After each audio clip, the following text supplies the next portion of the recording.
নমস্কার বন্ধুরা, মিনুর রান্নাঘরে আপনাদের স্বাগত। চলে এলাম নতুন একটা রেসিপি নিয়ে। আজকের আমি রান্না করব আলু পটলের রসা। তার জন্যে এই যে 250 মতো পটল কেটে ধুয়ে পরিষ্কার করে নিয়েছি, আর নিয়েছি 250 মতো আলু। এছাড়া নিয়েছি একটা পেঁয়াজটাকে কেটে নিয়েছি। এছাড়া আছে একটা টমেটো, কিছুটা কাঁচা লঙ্কা, আরও অন্যান্য অনেক উপকরণ লাগবে, সেগুলো আমি রান্না করতে করতে দেখিয়ে দেবো। এছাড়া এখানে বাটির মধ্যে একটু কাজু আর কিশমিশ নিয়েছি, আর নিয়েছি 1 চামচ মতো এই যে গোবিন্দভোগ চাল।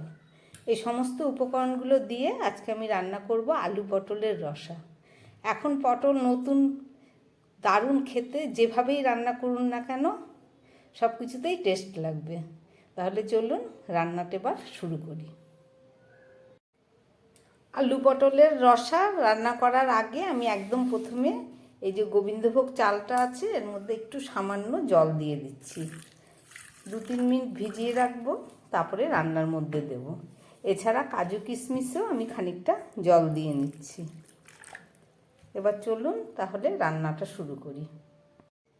একটা কড়াই বসিয়ে দিয়েছি, কড়াইটা গরম হয়ে গেছে। আমি দিয়ে দিচ্ছি তেল, সর্ষের তেল দিয়ে দিচ্ছি।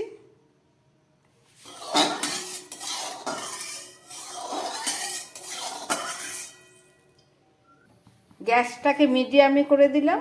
এবার আমি এই গরম তেলের মধ্যে পটলগুলো দিয়ে দিচ্ছি।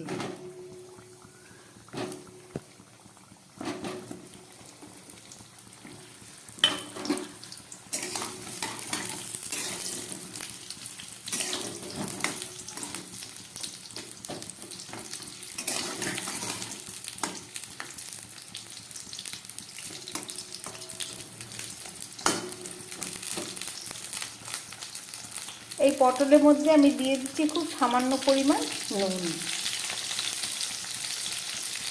আর দিয়ে দিচ্ছি সামান্য একটু হলুদ।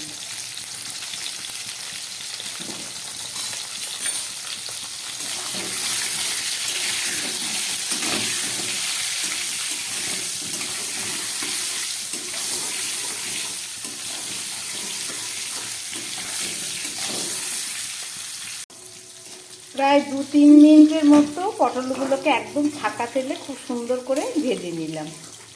আমার পটলগুলো ভাজা হয়ে গেছে। এবার এগুলোকে আমি তুলে ফেলছি।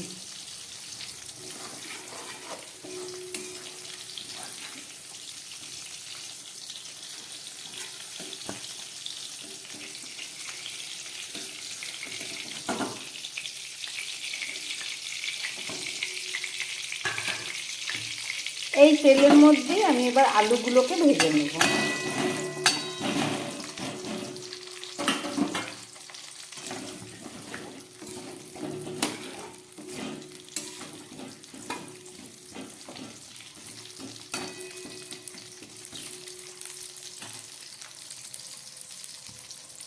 এই আলুর মধ্যেও আমি খুব সামান্য পরিমাণে একটু নুন দিয়ে নিলাম,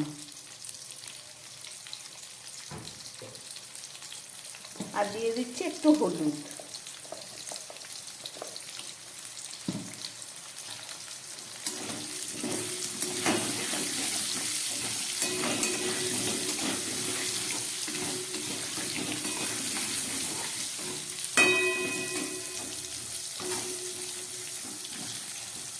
আলুগুলোকেও আমি এবার 2-3 মিনিটের মতো একদম মিডিয়ামে রেখে আঁচটাকে ভেজে নেব।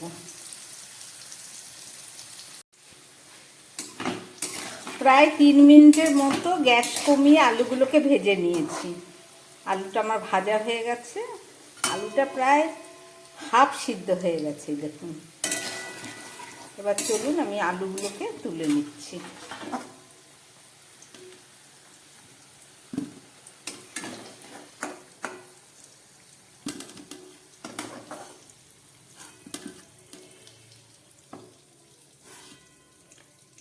এই যে আমার আলু আর পটল ভাজা হয়ে গেছে। এবার রান্নাটা করছি। এই আলু ভাজার তেলের মধ্যে আমি দিয়ে দিচ্ছি একটা তেজপাতা ফোড়ন, আর দিয়ে দিচ্ছি 2টো এলাচ, 2টো লবঙ্গ, আর একটু দারচিনি, আর দিয়ে দিচ্ছি সামান্য সাদা জিরে।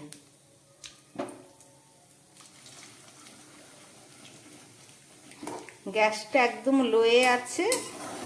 এবার আমি এটাকে মিডিয়ামে করে দিলাম।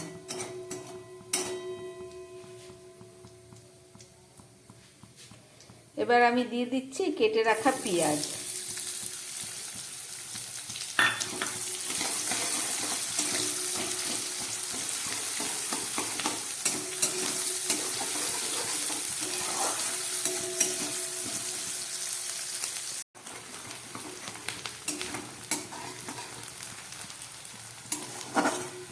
পেঁয়াজটা হালকা ভাজা হয়ে গেছে। এবার আমি এই যে 1 চামচ গোবিন্দভোগ চাল ভিজিয়ে নিয়েছিলাম, সেটাকে জল ঝরিয়ে এবার আমি এই পেঁয়াজের সঙ্গে ভেজে নেব।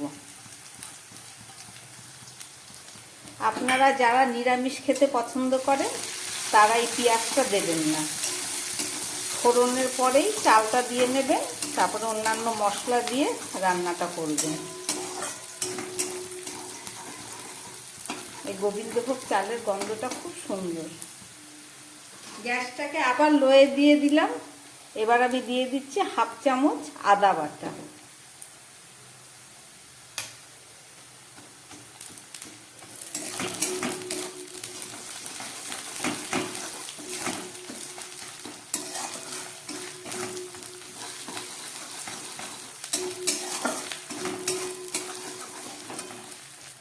আর এই যে আমি খানিক 4-5টা কাজু আর 4-5টা কিশমিশ এই যে হাফ বাটা করে নিয়েছি, এটাকেও এর মধ্যে দিয়ে দিচ্ছি।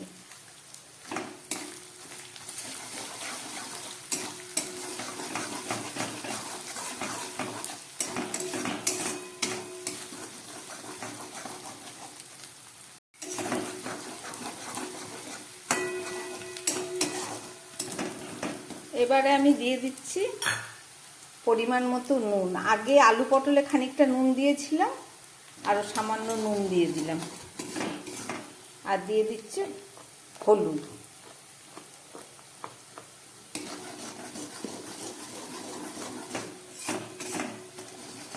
নুন হলুদ দেওয়া হয়ে গেল। এবার দিয়ে দিচ্ছি 1/2 চামচ, এই যে 1/2 চামচ ধনের গুঁড়ো।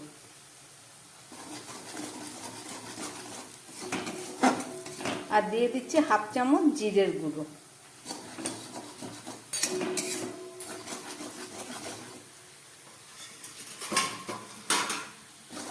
আর দিয়ে দিচ্ছি 1/2 চামচ লঙ্কার গুঁড়ো।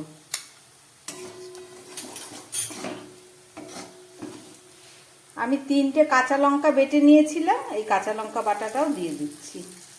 আপনারা যে যেমন ঝাল খান সেই পরিমাণেই দেবেন।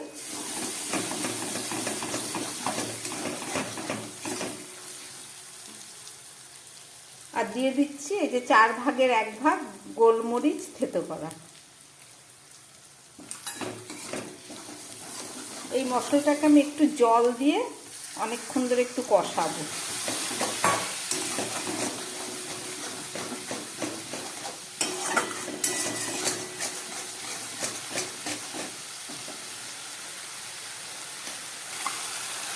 এবার দিয়ে দিচ্ছি পেস্ট করা 1 চামচ মতো টমেটো। হাফ টমেটো আমি গ্রেটার দিয়ে গ্রেট করে নিয়েছি।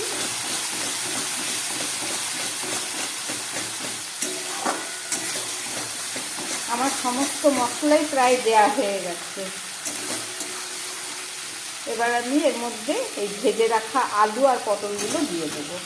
প্রথমে আলু দিলাম, তারপরে এই পটলগুলো দিয়ে দিচ্ছি।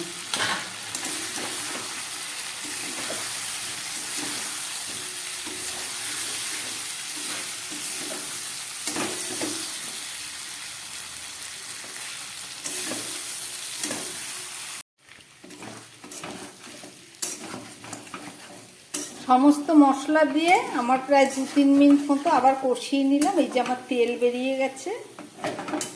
এবার আমি এর মধ্যে দিয়ে দেবো উষ্ণ গরম জল। সবজিগুলো প্রায় সিদ্ধ হয়ে গেছে, সামান্য সিদ্ধ হতে বাকি আছে।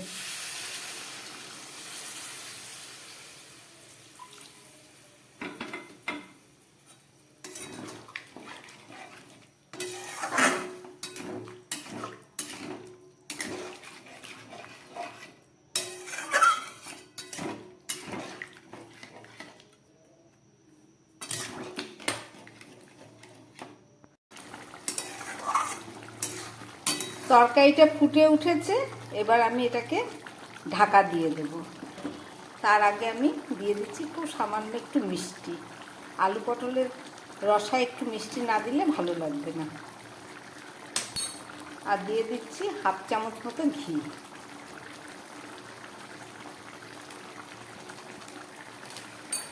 এবার গ্যাসটাকে একদম কমিয়ে আমি 3 মিনিটের মতো রান্না করে নেব, কেননা সবই সিদ্ধ হয়ে গেছে, বেশিক্ষণ আর লাগবে না।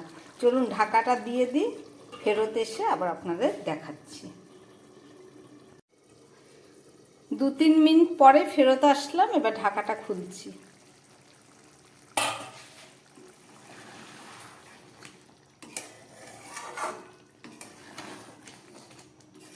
আলু পটলের রসাটা আমার তৈরি হয়ে গেছে, সব সিদ্ধ হয়ে গেছে, ঝোলটাও ঘন হয়ে গেছে।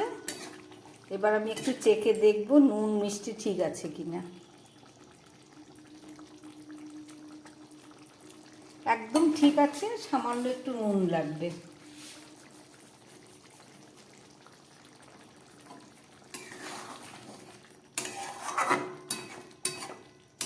এবার আমি গ্যাসটা বন্ধ করে দেব। 3-4 মিনিট পরে আবার ফেরত এসে আপনাদের দেখাবো। আলু পটলের রসা 3-4 মিনিট ঢাকা দিয়ে রাখার পরে ফেরত আসলাম। এই যে তৈরি হয়ে গেছে আমার আলু পটলের রসা। আপনারা রেসিপিটা দেখলেন, আশা করি আপনাদের ভালো লাগবে।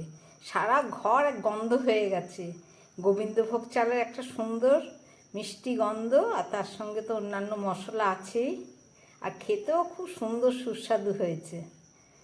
এটা রুটি, পরোটা, ভাত, যে কোনো খাবারের সঙ্গে আপনি খেতে পারবেন।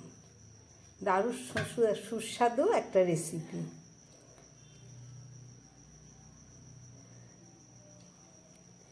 যদি বানানো রেসিপি যদি আপনাদের ভালো লাগে, তাহলে আমার চ্যানেলটাকে লাইক করবেন, শেয়ার করবেন এবং সাবস্ক্রাইব করবেন, যাতে আমি আগামী দিন আবার নতুন কোনো রেসিপি নিয়ে আসতে পারি। নমস্কার, সবাই সুস্থ থাকবেন, ভালো থাকবেন।